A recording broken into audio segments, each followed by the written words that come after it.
आपण मूल्यांच्या संदर्भात जेव्हा विचार करतो तर साधारणतः बाजार मूल्य काय आहे, एखाद्या वस्तूच्या संदर्भात आपण मूल्याची संकल्पना दैनंदिन जीवनामध्ये ऐकत असतो.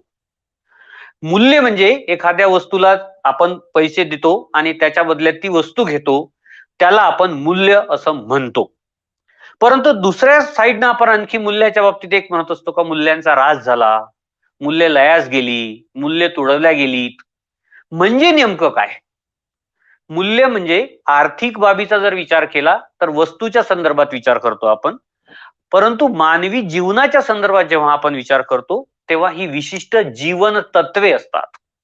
जीवन जगण्यासाठी विशेष दिशा दाखवणारी जीवन तत्वे असतात. त्यांना आपण मूल्य असं म्हणतो.